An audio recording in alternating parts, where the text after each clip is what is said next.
primer lugar, comparto que es una figura propia del sistema adversarial. Entonces, introducirla en un sistema como el que nosotros tenemos, en el cual la investigación generalmente está a cargo del fiscal, es el principal escollo que hoy yo veo en la figura. O sea, el juez es el que investiga, el juez es el que conoce la causa, pero cuando alguien se quiere arrepentir, le pasamos la causa al fiscal, el fiscal que probablemente no tenga el mismo conocimiento de la investigación que tiene el juez, es el que tiene que recibir a una persona que le va a contar un montón de cosas íntimamente vinculadas con la investigación, probablemente las cuales el fiscal no tenga tanto conocimiento, y es el que tiene que celebrar el acuerdo. Entonces, comparto que tiene que sentarse con el juez, tiene que conversar hasta dónde va a ser, cuál va a ser el sentido que el fiscal le va a dar al acuerdo y cuál va a ser la exigencia que el juez le va a poner a ese acuerdo.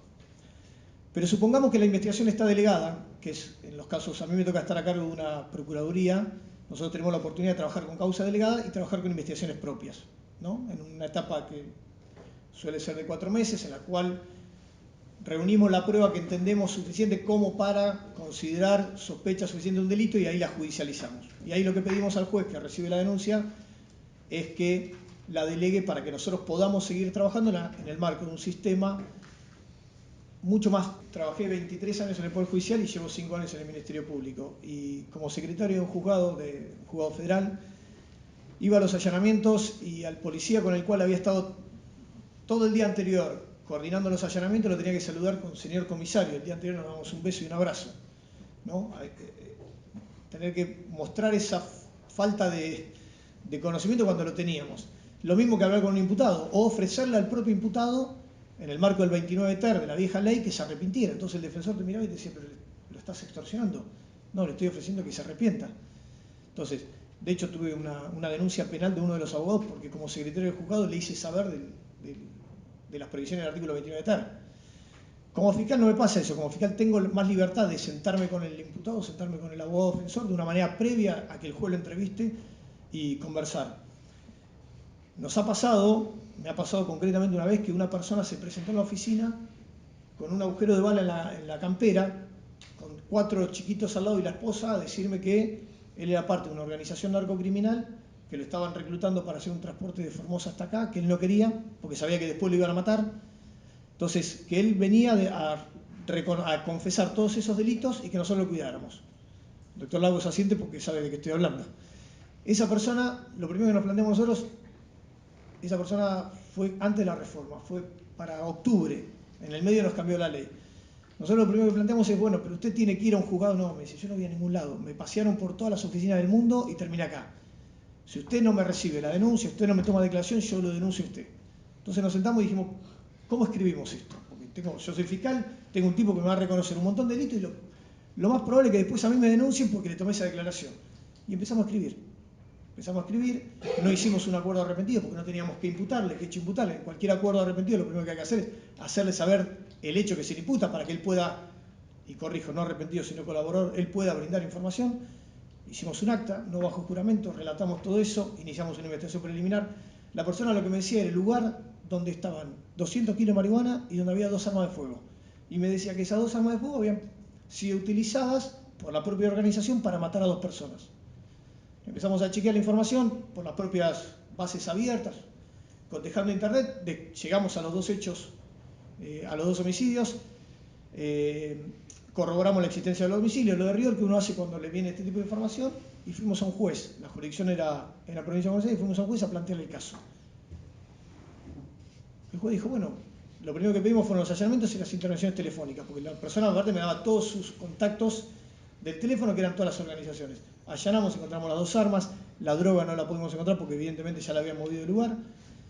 Profundizamos la investigación, allanamos, detuvimos a 13 personas, detuvimos a los autores materiales del homicidio, pudimos probar, pedimos la inhibitoria a la justicia provincial de los homicidios y llegó el momento, al personaje lo teníamos con reserva de identidad, dentro del programa de protección de testigos, que es una de las figuras que, bueno, después el doctor Lagos va a hablar, pero es una figura fundamental para investigar el crimen organizado y para tratar con arrepentidos. Entonces, a la persona la reubicaron con pleno contacto personal, digamos diario, cada que lo necesitábamos el programa lo traía. Esa persona todavía está dentro del programa, con lo cual le incorporamos dentro de la imputación como parte de la organización criminal, el juez los indagó a los detenidos, los procesó, y después llegó la pregunta de qué hacemos con el muchacho este, porque la verdad que todos los hechos que él trajo fueron los que nosotros después terminamos imputándole. En el primer momento, yo cuando me senté con él, lo primero que le dije es, contaba un montón de cosas feas, lo primero que le dije es, si mataste a alguien no sigo hablando, porque es difícil firmar un acuerdo arrepentido con un tipo que es sicario, ¿no? O sea, ¿qué me vas a dar más que si vos ya sos? No, yo no maté a nadie. Digo, mirá que si lo pruebo, va a ser peor. No pudimos probarle su relación, él aguantaba las armas y las entregaba a la organización para cometer el delito. Yo lo primero que le dije es, le digo, mirá que por todo lo que vos me decís, vas a terminar preso en algún momento. Yo no tengo problema, estoy cuidando a mi familia. Yo sé que yo perdí y voy a perder. Digo, es importante en el momento, en la primera conversación que uno tiene con el imputado, más cuando está hablando de personajes que son realmente pesados, es que las cosas quedan claras, porque después al que van a venir a buscar va a ser a mí. Entonces, el tipo aceptó su responsabilidad, aceptó que iba a terminar preso por eso. Después le terminamos, la primera vez que intervino un defensor, fue un defensor oficial de una jurisdicción de la provincia de Buenos Aires, que lo llamé yo antes para avisarle, mirá, mañana te vamos a convocar a una audiencia, y le dije, y le conté todo lo que pasó, y lo primero que atinó a decirme una persona de confianza me dice, yo te planteo la nulidad de todo.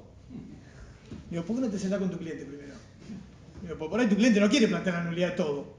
Digo, vino él a pedir ayuda, y él hoy está en el programa, él está vivo, la familia está viva, se juntó con el cliente, no pidió la nulidad de nada, lo terminamos indagando, lo terminamos procesando, hoy está elevado a juicio, obviamente está en libertad, está asistido por el programa, no está compartiendo pabellón con el resto de la organización, sabe que va a terminar preso, sabe que le vamos a hacer una reducción de la eventual condena, y obviamente que no sabe cuánto, pero sabe que se le va a aplicar, o sea, la información, o sea, yo arranqué de nada.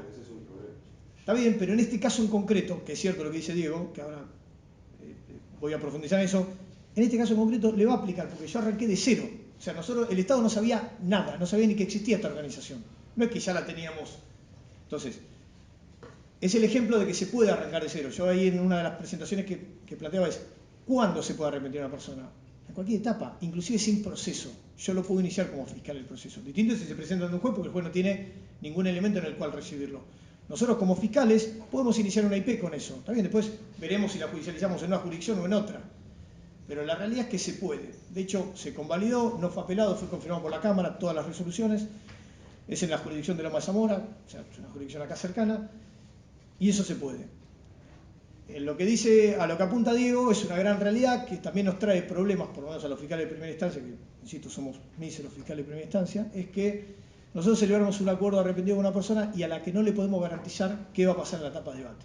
O sea, nuestro acuerdo se limita a que su situación va a ser contemplada, o el aporte de información que hizo va a ser contemplado al momento de solicitar o no una excarcelación, y eventualmente al momento de dictar una sentencia en una eventual reducción de la escala penal.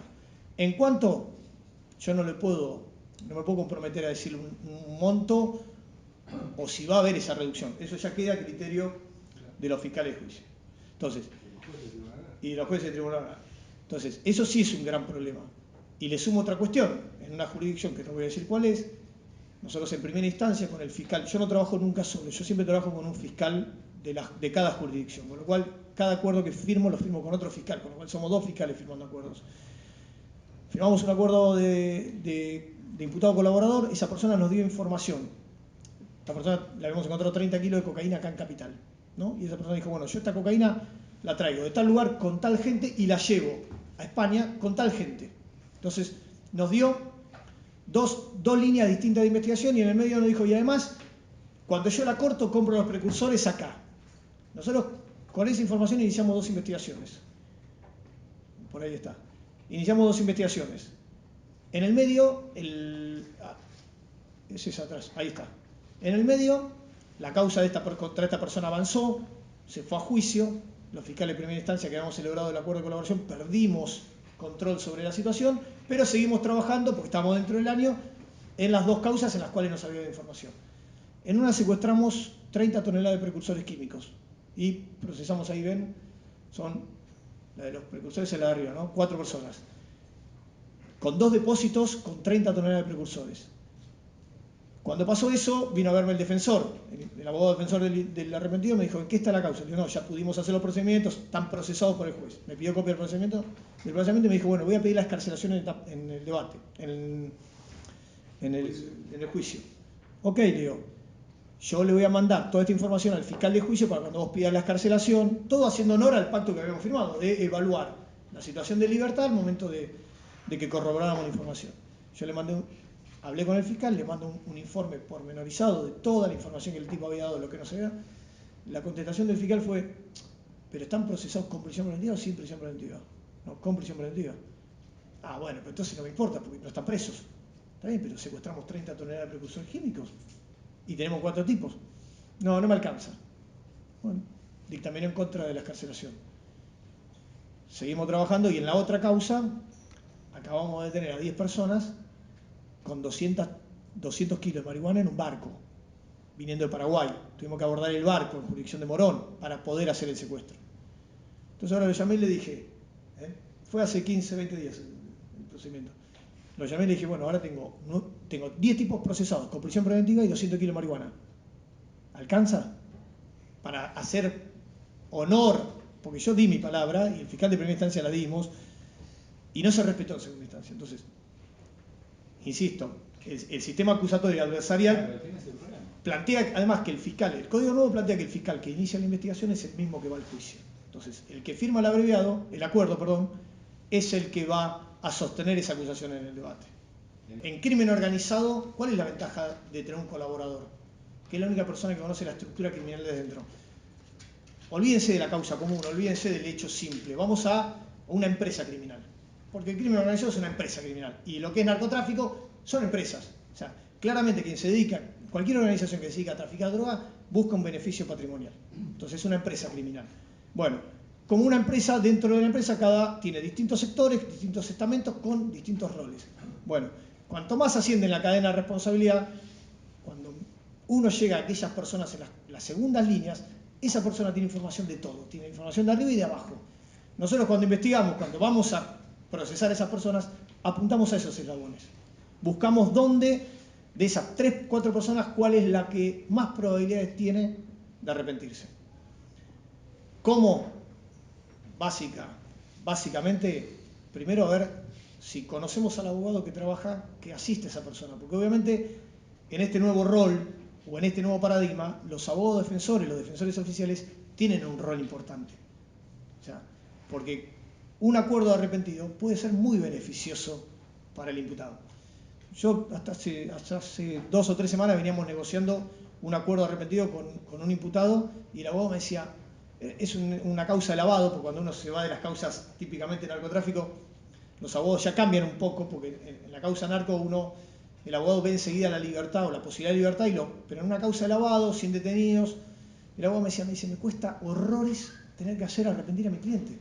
Me cuesta horrores, es una cuestión cultural. Pero bueno, capaz que en definitiva, si lo haces arrepentir, le haces un beneficio. De hecho, dudó tanto que se arrepintió el otro imputado. Ya está. Y cuando vino, digo, mirá, ya está. ¿Qué querés que te diga? Y ya está. Y es cierto, o sea, entonces, son acuerdos que nos tienen que beneficiar a las dos partes. A mí no me sirve de nada firmar un acuerdo con un imputado o con un abogado que no está totalmente convencido. El gran problema que tenemos ahí, que es uno de los grandes problemas que yo veo en la figura del arrepentido, es que no podemos reducir la multa ni la inhabilitación. Y en las causas de lavado de dinero, los tipos le tienen más miedo a la multa que a la prisión. Porque por ahí son 4 años, en 2 años, 3 años. Ahora la multa puede ser millonaria y no la van a poder pagar nunca en su vida, con lo cual terminan después en prisión por no haber pagado la multa. Que ese es otro de los problemas que se nos plantean en las causas de lavado, pasa eso hoy. Hoy los tipos te vienen a decir, bueno, me quiero arrepentir, pero me quiero arrepentir por la multa, no por la prisión. Yo sé que por ahí en un abreviado le saco una prisión de suspenso, pero la multa me matan. Y la multa es del doble a 10 veces el monto lavado. Con lo cual, una causa más o menos importante, lavaron $3 millones, bueno, no lo pagan en su vida. Bueno, un aplauso. Ahora seguimos con el tema. Un aplauso para el doctor Lisco y el doctor Iglesias.